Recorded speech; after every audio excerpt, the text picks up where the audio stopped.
Greetings and welcome to the Muslim Voices video podcast. My name is Arsalan Iftikhar, and I am joined here today by Congressman André Carson from the 7th District of Indiana, the second Muslim ever to be elected to the United States Congress after Keith Ellison. And we are honored to have Congressman Carson here today, not only because of the fact that he is one of the pioneering Muslim political leaders in America, but because he's a Hoosier and because we are sponsored by Indiana University.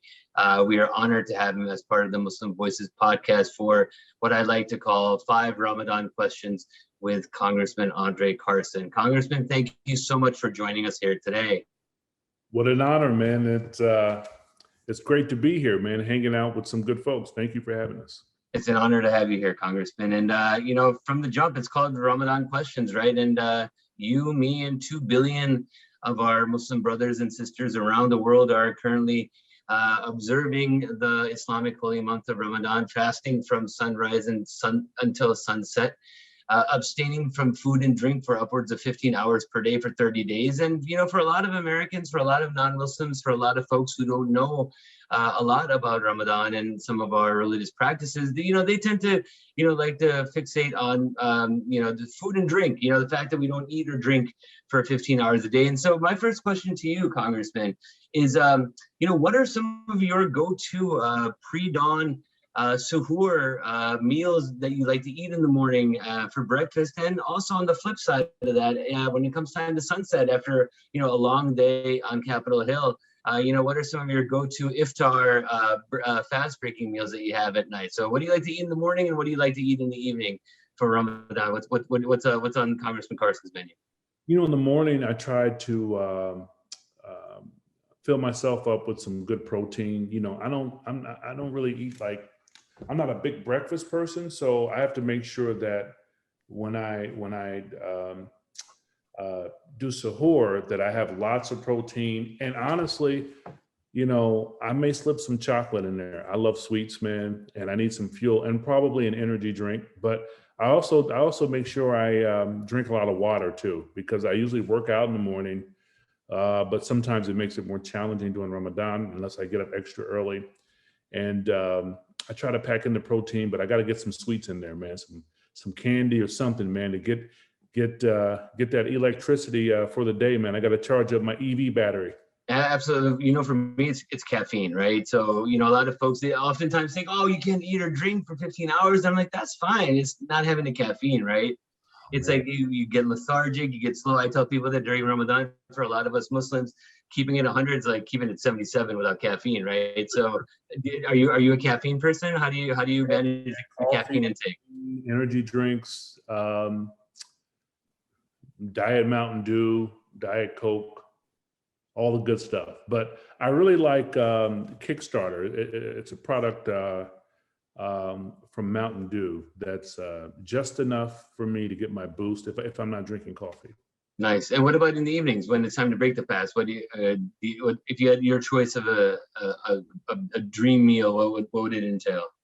Well, if I have dates, of course I'll have dates. But as you know, if I'm not making the Ramadan circuit, lately I found myself really craving rice and bread, man. And I know it's terrible. Carb city. So I've been doing that a lot, but if it's not, I really like saag paneer during Ramadan. It's just something about saag paneer, man. I love saag paneer. We all ever do you eat it with naan or with rice? Do you like carbs?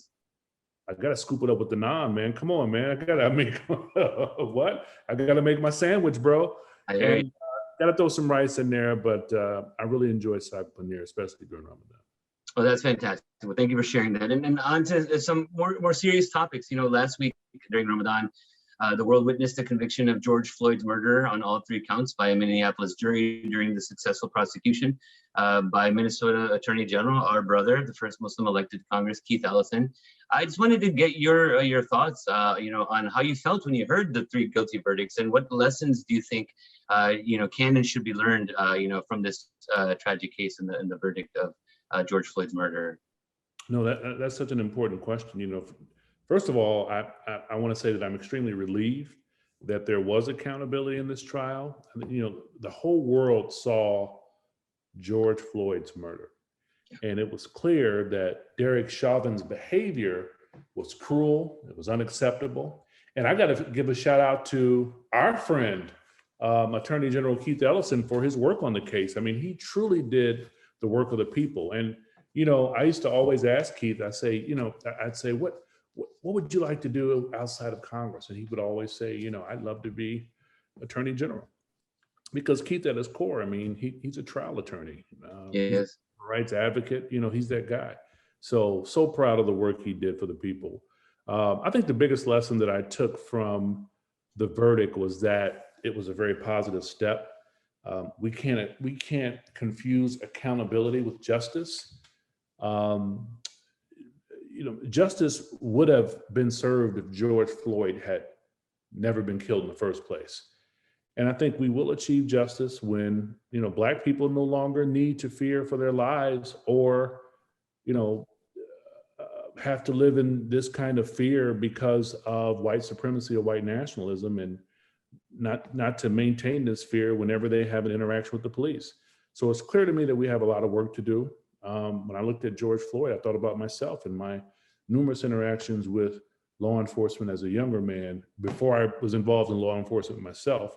And that's why I'm going to continue to and work hard to pass the George Floyd Justice and Policing Act, you know, as a former cop and someone who has experienced police misconduct and disrespect firsthand. It's clear to me that we need structural changes. And I think that those reforms begin at the police academy. I mean, more broadly, they begin at home, in our schools, and our communities. But I think immediately a lot of that deprogramming and restructuring has to start in the police academy. And actually, you segued perfectly into my next question, because you actually alluded to this. And obviously, you know, you and I are friends, and we've known each other for a while, and I've seen your stump speeches. And a lot of folks, you know, obviously might know that you're a Black Muslim member of Congress, but, you know, some people might be surprised to learn that you're, you know, that you've also served in law enforcement, but also, as you mentioned, that you actually also you've had your own personal experiences with police misconduct, you know, during your teenage years, you know, outside of an Indianapolis mosque, and in the story that you often share in stump speeches. And I was wondering if you could share with our listeners that really poignant story. I mean, again, you know, for somebody to sort of be at that intersection and that nexus of not only being an African-American and African-American male, but somebody who served in law enforcement as a Muslim, but then also, again, has been a victim of that same police overreach. If you could tell that story, I think our listeners would learn a lot from it. Yeah, 1991, several weeks after my 17th birthday, I was at a mosque, stepped outside. I noticed there was a police car in the back alley. And I went in and told another brother. We walked out. I think the brother, maybe 2 or 3 years older than me now. The officer got out. I was used to being harassed by the police. Okay. But when we got out, we said, "Hey, is everything okay?" And he said, "Yeah, you know, you need to get out of here, you know, effing N-word, yada, yada, yada." And this was during the Rodney King era. Sure. And, you know, again, I was used to being harassed by the police, but Rodney King offered a glimmer of hope because it was caught on tape. I mean, we saw what happened. Mm-hmm. But so I saw him reach for his firearm, and he said, "Get over here." And I cut out.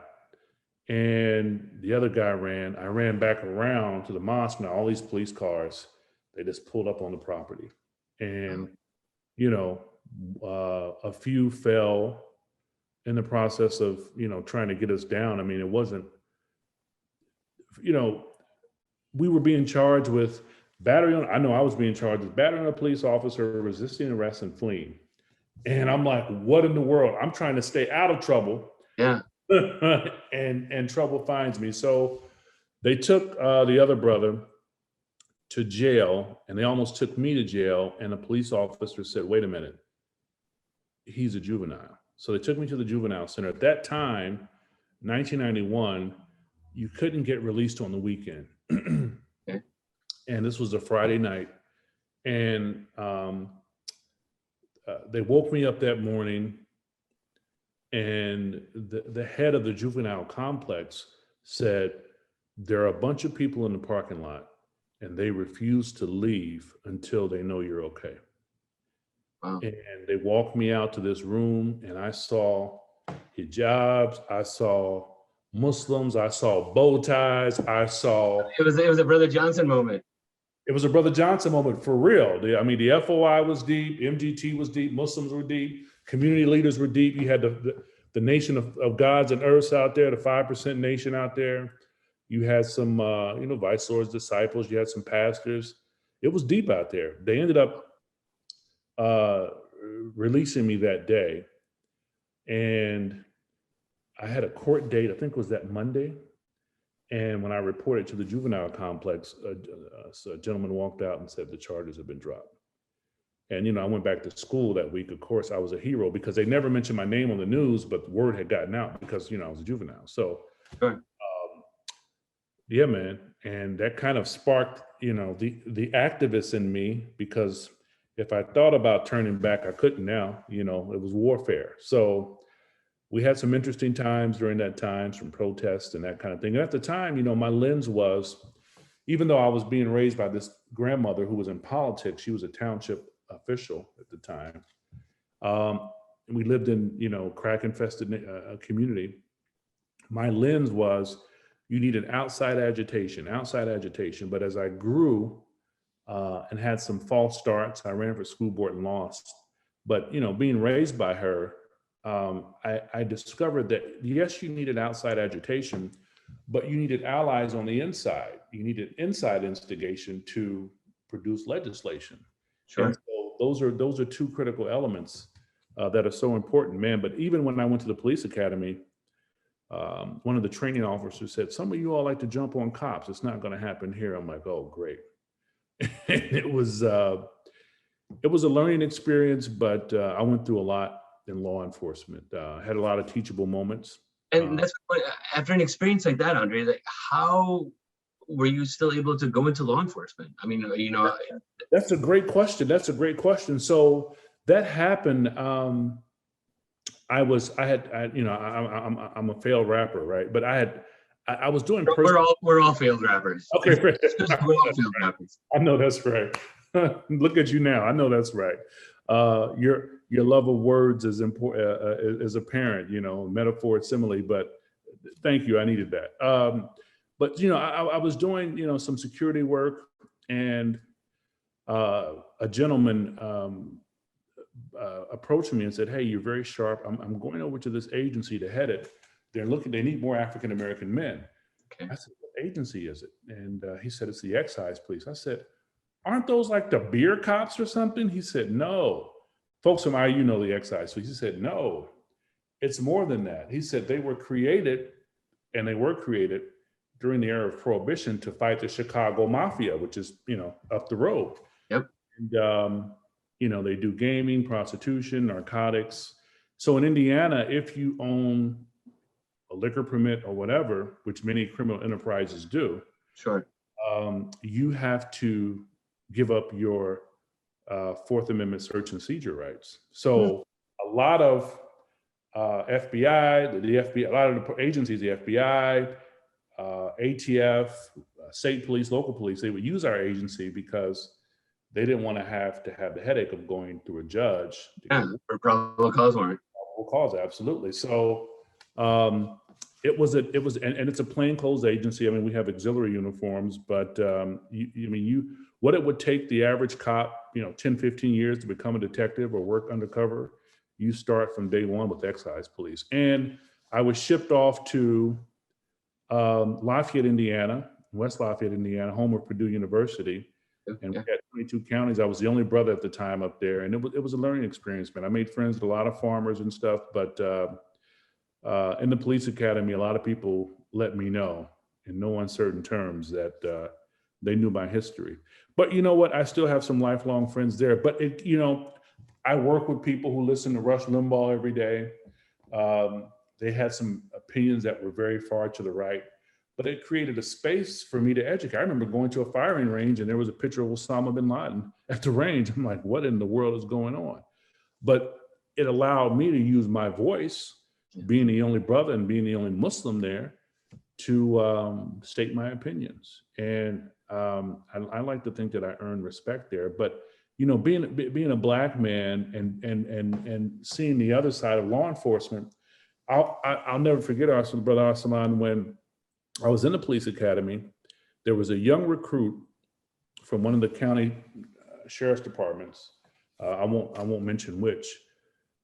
I was a squad leader of one of the squads, but this young man had a shirt on. I think it was during our EVOC training, which is emergency vehicle operation, during high-speed pursuit. So in Indiana, like every other state, with the exception of state police and Metro Police Department, because of their size, all the police agencies go to the same police academy together. So you're entering with other people. So this young man had a shirt on. He had Mussolini, Stalin, Hitler, and another leader.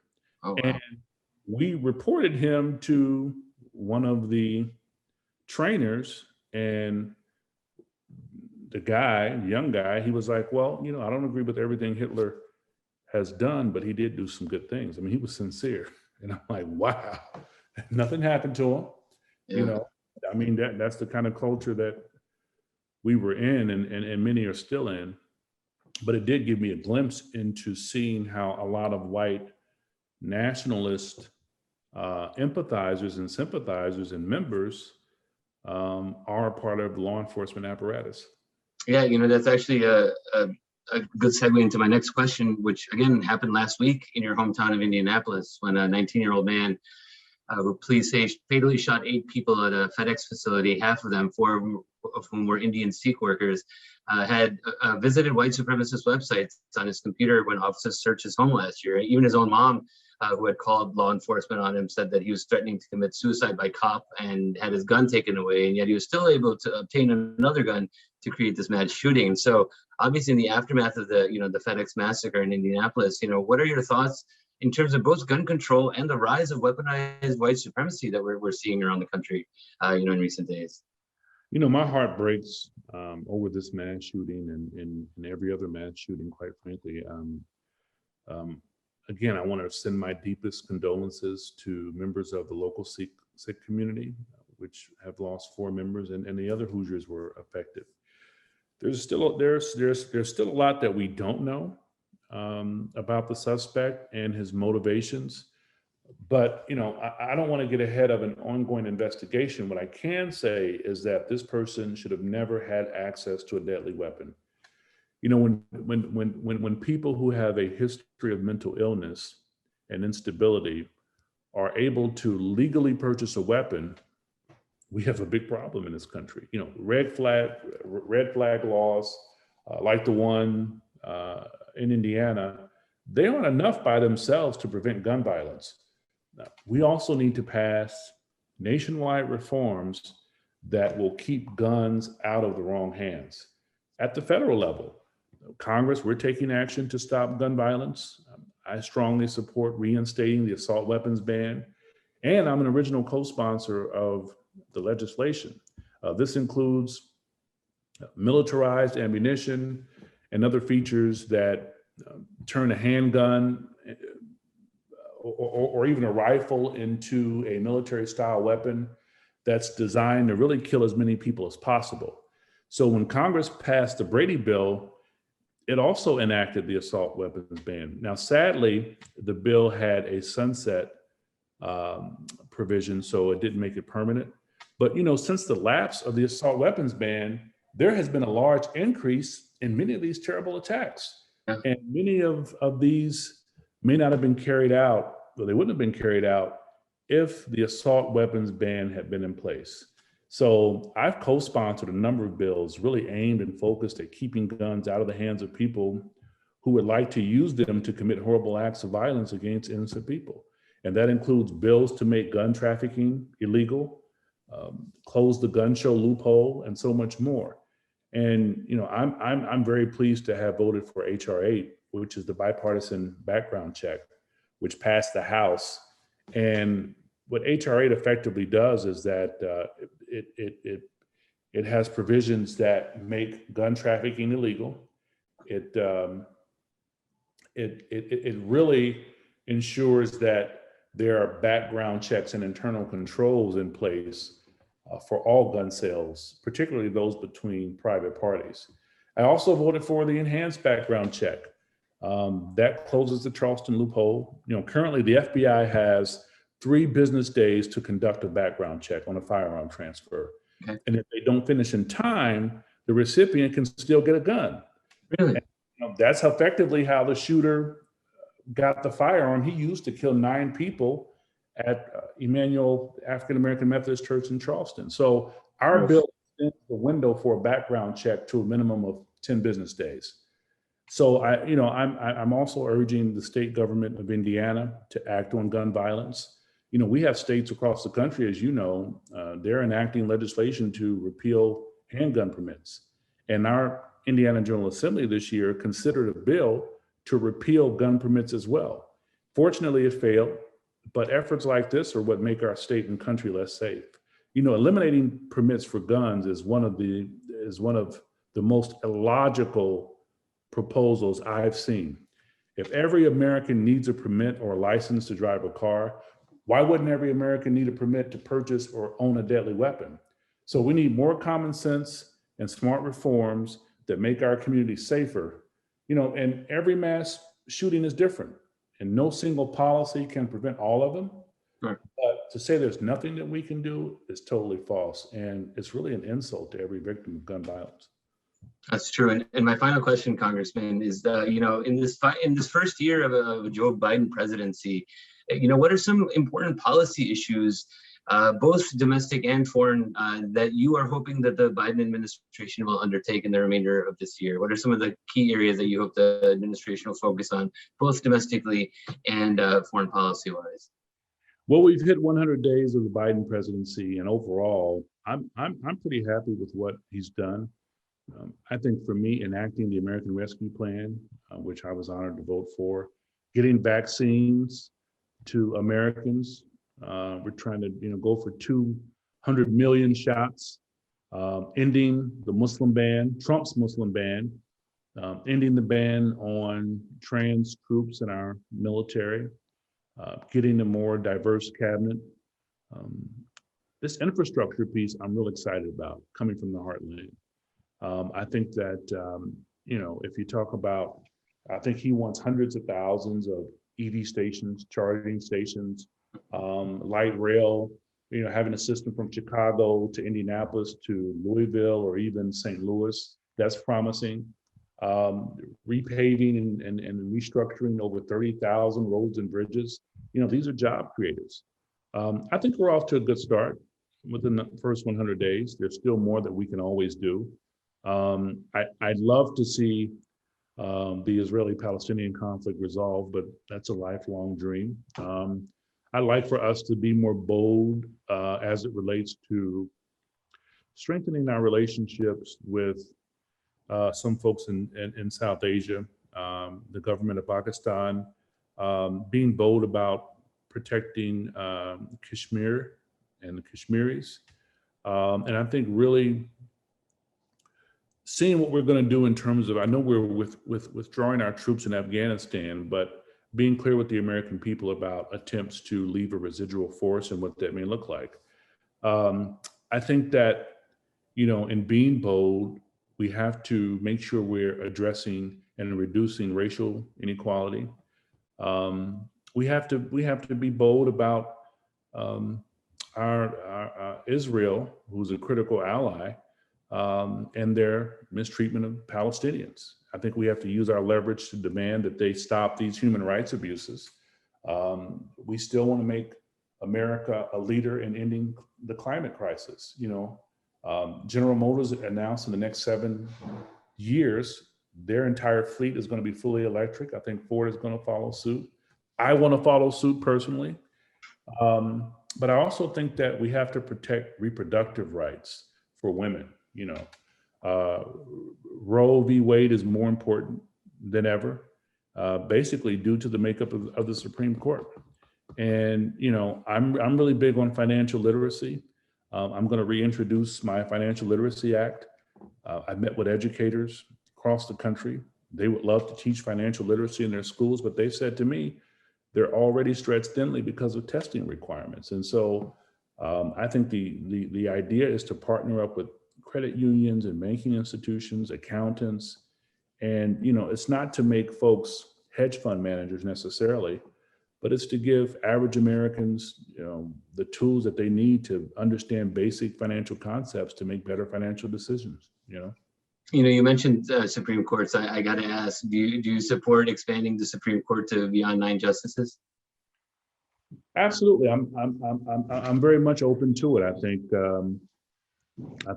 President Biden has expressed the same sentiment, and I think given the complexity that the Supreme Court is tasked with dealing with, perhaps some of the additional seats will be held by Justice Iftikhar.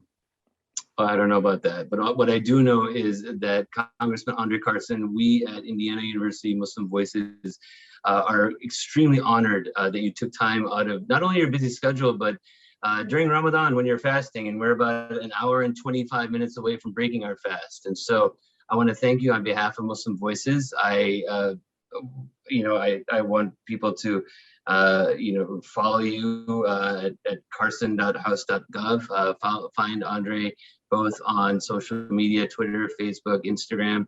I want to thank you for all of your service that you've done over the years for all Americans. And I hope that you have a wonderful remainder of Ramadan and an early Eid Mubarak to you and your family. Thank you, dear brother. Jazakallah khair. Ramadan Mubarak. Good to see you. Assalamu alaikum. Wa alaikum assalam. Thank you, André. Thank you.